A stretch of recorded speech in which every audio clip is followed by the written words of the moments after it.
శ్రీరంగపట్నం అనే ఊళ్ళో శంకరయ్య శారదమ్మ అనే దంపతులు నివసిస్తూ ఉంటారు. వాళ్ళకొక్కగానొక్క కొడుకు మహేష్, కోడలు కాంచన.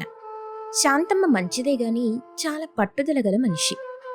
ఇక కోడలు కాంచన కూడా అత్తగారికి ఏమాత్రం తీసిపోదు. వీళ్ళిద్దరి ప్రవర్తన ఎలా ఉంటుందంటే ఎప్పుడూ ఇంట్లో గొడవ పడుతూనే ఉంటారు. కాని బయట చూసేవారికి మాత్రం అన్యోన్య దంపతులని ఎలా అంటామో అలా అన్యోన్య అత్తాకోడళ్ళు అనొచ్చు. ఇంట్లో వీళ్ళెంత గొడవ పడినా పర్వాలేదు గాని బయట వాళ్ళు వీళ్ళ జోలికొస్తే మాత్రం వదిలిపెట్టరు.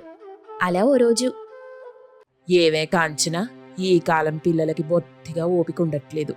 నా జీవితంలో చేదు చాలదన్నట్టు ఈ కాఫీలో కూడా చక్కెర వేయటం మర్చిపోయావు. కొంచెం చూసుకుని పని చేయొచ్చుగా. మొన్నే కదత్తయ్యా కళ్ళు తిరిగి కింద పడిపోయారు. అప్పుడు డాక్టర్ గారు చెప్పారు కదా, మీకు షుగర్ లెవెల్స్ బాగా పెరిగిపోయాయని. అందుకే చేదు కాఫీ ఇచ్చాను, అదే చక్కెర వేయకుండా. ఆ వంకతో నన్ను పస్తులుంచాలన్నదే కదా నీ ప్లాను. ఈ కాలం పిల్లలకి అత్తగారింటి బొత్తిగా భయం లేకుండా పోయింది. మా కాలంలో మేము అత్తగారిని చూస్తే ఊనికిపోయేవాళ్ళం. నిజమే అత్తయ్యా, కనిపిస్తూనే ఉంది. అందుకే వయసు అయిపోయినా ఇంకా వణుకు తగ్గలేదు. మేం మీలా తయారు కాకూడదని వణకడం మానేశాంలేండి. హా, పొద్దున్నే కాఫీతోనే మొదలెట్టారా మీ గొడవ? ఏంటో నాన్న, రోజు వీళ్ళ గొడవలతో ఇంటి టాప్ లేచిపోతుంది. అత్త కోడళ్ళు అన్న తరువాత చిన్న చిన్న కీచులాటలు జరుగుతూనే ఉంటాయి. ఆ మాత్రం దానికి గొడవలని పేరు పెట్టాలా? అదే కదత్తయ్యా, అసలు మనం ఎప్పుడైనా గొడవ పడతామా చెప్పండి? ఒరే మహేష, వీళ్ళప్పుడే కలిసిపోయినట్టున్నారు. వీళ్ళ విషయంలో మనం నోరెత్తకపోవటమే చాలా మంచిది. వీళ్ళేంటో నాన్న, గొడవ పడినట్టే ఉంటారు, వెంటనే కలిసిపోతుంటారు. ఏంటి గొడవ కలిసిపోవటం ఏంటి? నాతో గొడవ పడేంత సమవుజ్జి దాంది కాదు. దేనికైనా ఒక అర్హత ఉండాలి. నిజమేనత్తయ్యా, మీతో గొడవ పడాలంటే మీ అంత నోరు నాకుండాలి. నాకు మీ అంత నోరు లేదు. నీతో సమవుజ్జి ఎప్పటికీ కాలేను. ఈ మాటలకి ఏం కొదవలేదు. చూసావా ఇల్లంతా ఎంత దుమ్ముగా ఉందో? కొంచెం ఒళ్ళొంచి శుభ్రం చేయొచ్చుగా. నిన్నే కదత్తయ్యా శుభ్రం చేసింది. నిన్న తిన్నావని ఇవాళ తినటం మానేశావా? ఇల్లు కూడా అంతే. నిన్న శుభ్రం చేస్తే ఈరోజు చెయ్యవా ఏంటి? ఇంట్లో వండిందంతా నేనొక్కదాన్ని తింటున్నానా ఏంటి? మీరు కూడా కలిసే కదా తింటున్నారు. ఆ శుభ్రమేదో మీరే చేసుకోండి. నన్ను పట్టుకొని ఇల్లు శుభ్రం చేయమంటావా? ఎంత ధైర్యమే నీకు? అంతేలే, అమ్మా బాబు మర్యాద నేర్పిస్తేగా నీకు మర్యాద తెలిసేది. వాళ్ల దగ్గరున్నప్పుడు బాగానే ఉన్నానత్తయ్యా. ఎవరెవరితో ఎలా ఉండాలో మీ దగ్గరికి వచ్చిన తరువాతే తెలిసింది. అంటే ఏంటే, నేనంత మర్యాద తెలియని మనిషినా? నేనిప్పుడు అలా చెప్పానా? అయితే అలాగే అనుకోండి.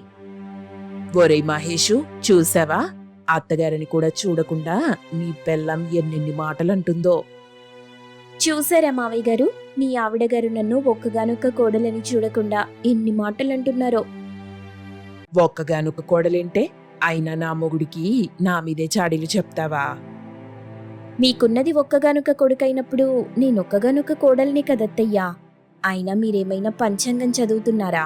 మీరు కూడా మా ఆయనకి చాడీలే కదా చెప్తున్నారు. చీచి, నీతో నాకు మాటలేంటే?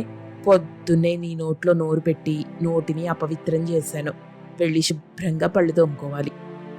నాకు కూడా మీతో ఎటువంటి మాటలు అవసరం లేదు. అవతల నాకు చాలా పనుంది అని ఇద్దరూ అక్కడి నుండి వెళ్ళిపోయారు. తర్వాత శంకరయ్య మహేష్తో, ఒరే, ఏంట్రా వీళ్ళ బాధ? వీళ్ళిద్దరినీ చూస్తుంటే మనకి పిచ్చెక్కుతుంది. కరవమంటే కప్పకి కోపం, విడవమంటే పాముకి కోపం అన్నట్టుగా ఉంది వీళ్ళ పంచాయితీ. మనం చెయ్యగలిగేదేం లేదు నాన్న, చూస్తూ కూర్చోవడమే తప్ప. వీళ్ళ గొడవ చూసి అలసిపోయాం. సరే పదండి, వెళ్ళి టిఫిన్ చేద్దాం అని శంకరయ్య మహేష్ కూడా అక్కడి నుండి వెళ్ళిపోతారు. మరుసటి రోజు కాలనీలో ఒక ఫంక్షన్ జరుగుతుంది. శాంతమ్మ కాంచన ఆ ఫంక్షన్కి వెళ్లారు. అక్కడ కాలనీ ప్రెసిడెంట్ రత్నమాల కలగచేసుకుని నవ్వుతూ శాంతమ్మ వైపు చూసి, ఏంటి శాంతమ్మ గారు, కోడలితో కలిసి ముచ్చటగా వచ్చారే? అవును, మీ కోడలింట్లో పని అస్సలు చేయదంటగా, అంతా మీరే చేసుకుంటారంటగా. అంటే ఇది నా మాట కాదులేండి, మీ పక్కింటి లక్ష్మి చెప్తే విన్నాను. ఏంటి రత్నమాల, నువ్వు కూడా లక్ష్మి మాటలు నమ్ముతావా? దానింట్లో దాని కోడలు చేసే ముచ్చట్లన్నీ నా కోడలి మీద తోసేసి చెప్పుకు తిరుగుతుందన్నమాట. ఏదో ఓ రోజు దాని చర్మం ఒలిచి చెప్పులు కుట్టించుకోను. నా కోడలు బంగారం. నన్నొక్క పని కూడా చెయ్యనివ్వకుండా ఇంటి పనులన్నీ అదొక్కదే చేస్తుంది. అసలు నా కోడలు కాంచన వంటెంత బాగా చేసి పెడుతుందో తెలుసా? పాపం పిచ్చిది. రోజులో ఎంత అలసిపోతుందో. చిన్న సాయం చేస్తానంటే కూడా ఒప్పుకోదే. అవునా? మరి నిన్న మీ ఇంట్లో నుండేదో గొడవ పడుతున్నట్టు పెద్ద పెద్ద అరుపులు వినిపించాయి. అంటే అది మన కాలనీ వాళ్ళు అంటుంటే విన్నానులే. అయ్యో పిన్ని గారు, ఈ కాలనీ వాళ్ళు వాటిని అరుపులంటున్నారా? మా అత్తయ్య గారికి నా మీదున్న ప్రేమ. నిన్న నేను భోజనం సరిగ్గా చెయ్యకపోతే నా ఆరోగ్యం ఏమైపోతుందోనని అలా అరిచి మరీ తినిపిస్తారు. మా అత్తగారు నన్ను చూసుకునే తీరు చూస్తే మా అమ్మ నాతో లేదన్న లోటు అస్సలు తెలియకుండా పోతుందనుకోండి. ఇలాంటి అత్తగారు దొరకటం నా అదృష్టం. ఏమంటారత్తయ్య? నా కోడలు బంగారు తల్లైనప్పుడు కూతురులా చూసుకోవడంలో తప్పేముంది?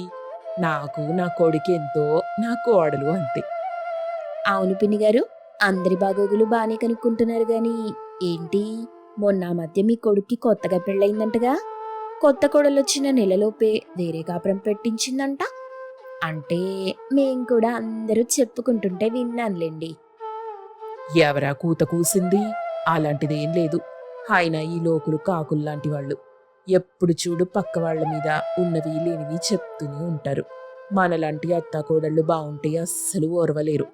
సరే, కాలనీ ప్రెసిడెంట్ని కదా, అవతల నాకు చాలా పనులున్నాయి. మీరు కానివ్వండి, నేను మళ్ళీ కలుస్తాను అని రత్నమాల వెళ్ళిపోగానే, దీని తిక్క బాగా కుదిర్చావు కాంచన.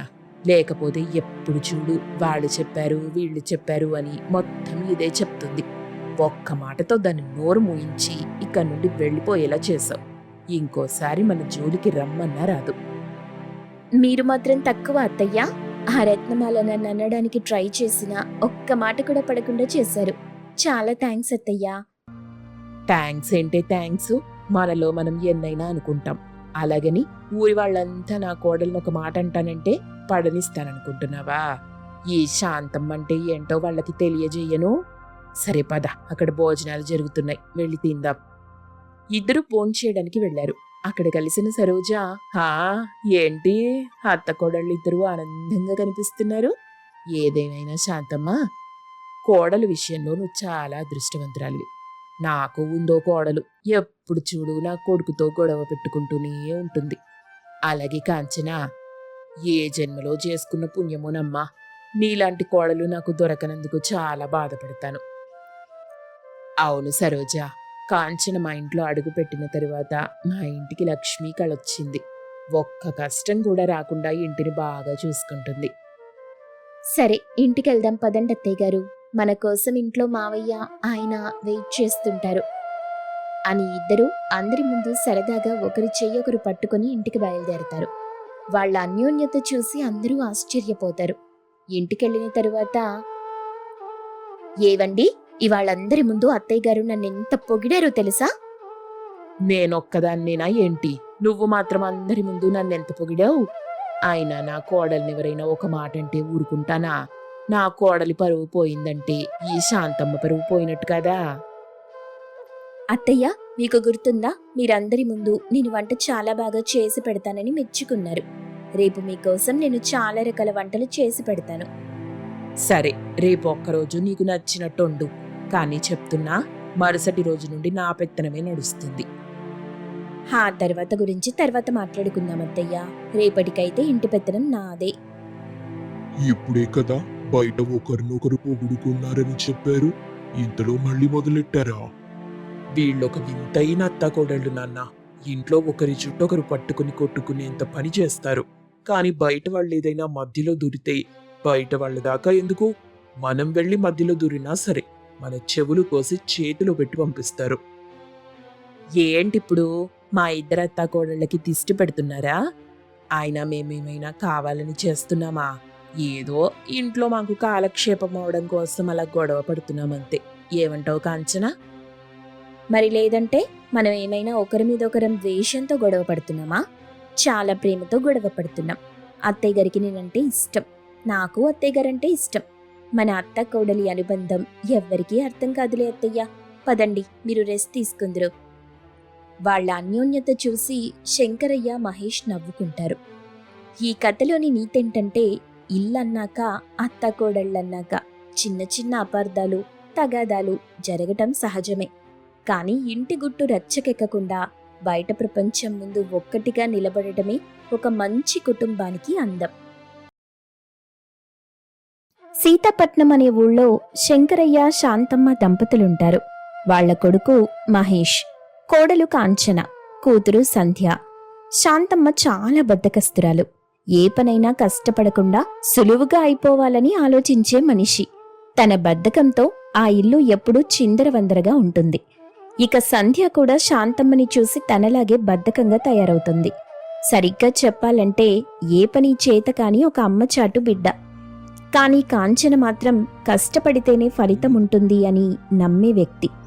కాంచన పల్లెటూరి నుండి వచ్చిన పిల్ల కాబట్టి మొక్కలంటే ప్రాణంగా చూసుకుంటుంది. ఆ ఇంట్లో 2 మామిడి చెట్లు ఉంటాయి. వాటిని శాంతమ్మ అసలెప్పుడూ నీరు పోసి పెంచిందే లేదు. ఒకరోజు కాంచన వాటిని చూసి, మావయ్య, అత్తయ్య, మిమ్మల్ని ఒక ప్రశ్న అడగనా? కష్టమైన ప్రశ్నలైతే మీ అత్తగారిని అడుగు, సులువైన ప్రశ్నలైతే నన్ను అడుగు. ఇంతకీ ఏమడగలనుకుంటున్నావు కాంచనా? నేనొచ్చిన దగ్గర నుండి చూస్తున్నాను. మన ఇంటి ముందు 2 మామిడి చెట్లున్నాయి కదా, వాటిని ఎందుకు ఎవరూ పట్టించుకోకుండా అలా వదిలేశారు మావయ్య? వాళ్ళిద్దరూ ఆ ప్రశ్నకి సమాధానం చెప్పకుండా అటువైపొకరు ఇటువైపొకరు మొహం తిప్పుకున్నారు. అప్పుడే మహేష్, సంధ్య అక్కడికొచ్చారు. ఎంత పని చేసావు కాంచనా? ఈ ఇంట్లో ఏ ప్రశ్న అయితే అడగకూడదో, అందులోనూ ఎవరినైతే అడగకూడదో వాళ్ళని అడిగేశావు. ఇప్పుడు నేనేమడిగానండి? మామిడి చెట్లని ఎందుకు పట్టించుకోవట్లేదని మాత్రమే కదా. కొత్తగా వచ్చావు, నీకవన్నీ చెప్పినా అర్థం కావులే వదినా. అసలు అర్థం కాదని ఎందుకు అనుకోవాలి? ఒకసారి చెప్పి చూడండి, అర్థం చేసుకోగలనో లేదో మీకే తెలుస్తుంది. అది ఒక పెద్ద కథ కాంచనా. అందులో ఒక చెట్టు మా నానమ్మ, ఇంకొక చెట్టు అమ్మమ్మ నాటింది. మా అమ్మ నాటిన చెట్టు గొప్పదని ఒకరు, మా అమ్మ నాటిన చెట్టే గొప్పదని ఇంకొకరు. ఎప్పుడూ ఆ విషయం మీద గొడవ పడుతూనే ఉంటారు. ఈ విషయం మీద గొడవలు చూసి చూసి మేము అలసిపోయాం. అందుకే ఆ చెట్ల జోలికి వెళ్ళటమే మానేశాం. మనుషులకు ఆ భేదం ఉంటుంది గాని చెట్లకి లేదు కదండి. చూడ్డానికి చాలా పెద్దగా అందంగా ఉన్నాయి. పైగా ఎండాకాలం వచ్చింది.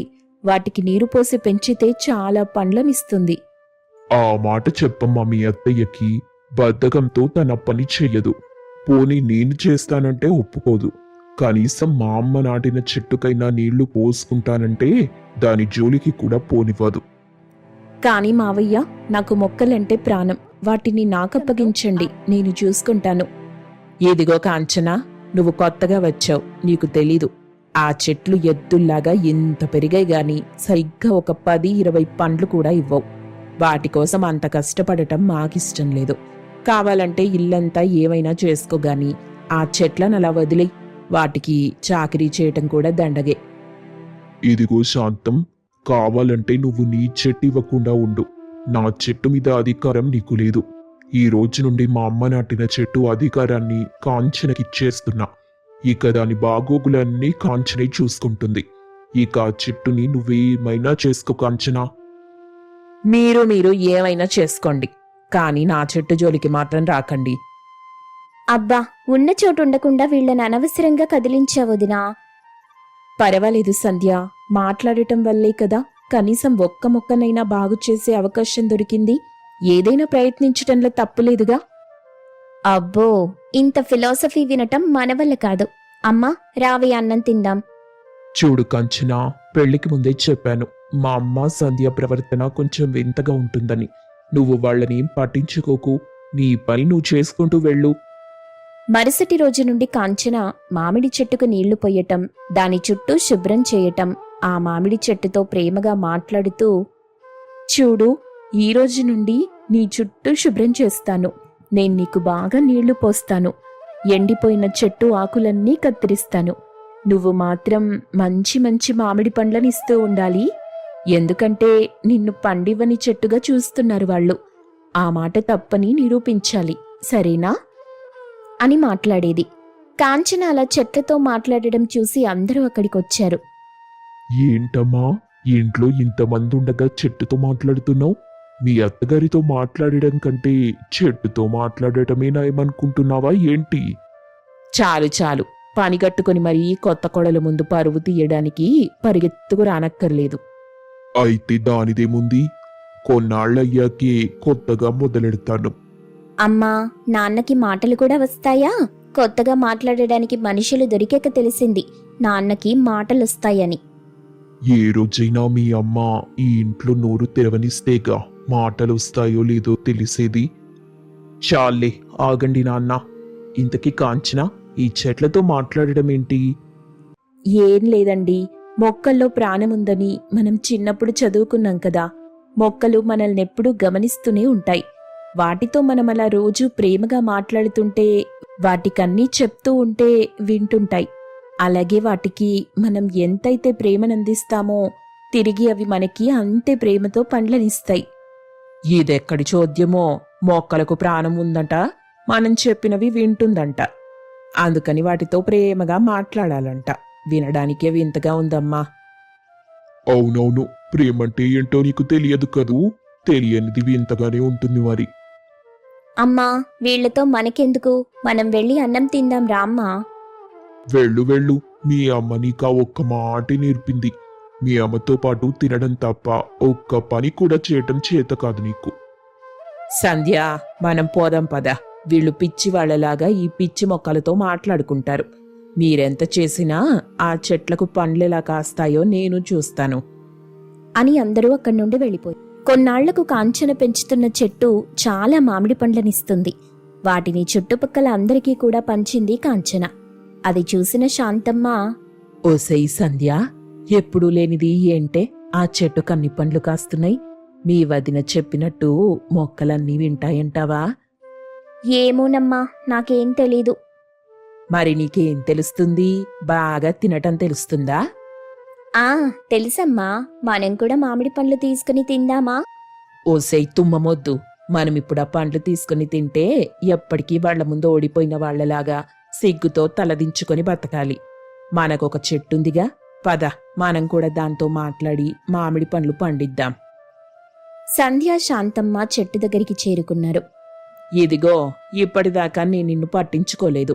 ఇప్పుడు కూడా నీకు చాకిరీ చేసేంత ఓపిక నాకు లేదు. కాని రోజు కొన్ని నీళ్లు పోస్తుంటాను నీకు. అదిగో ఆ చెట్టుని చూసి దానిలాగా మాకు మామిడి పండ్లివ్వు. ఇదిగో ఇవాళ్టికి బకెట్ నీళ్లు తాగు. రేపు పండ్లివ్వలేదనుకో నీ సంగతి చెప్తా. అమ్మా, అలాగే దాని చుట్టూ శుభ్రం చెయ్యాలి కదా. చూడు సంధ్య, దీనికి నీళ్లు పోయటమే ఎక్కువ. ఇక దాని చుట్టూ శుభ్రం చెయ్యాలంటే నా వల్ల కాదు. కావాలంటే నువ్వే చేసుకో. అమ్మో, నా వల్ల కూడా కాదు. దీన్ని శుభ్రం చేయడం కంటే వదిన పండించిన పండ్లు తీసుకుని తినటం బెటర్. అయినా నీళ్లు పోసావు కదా, సరిపోతుందిలే.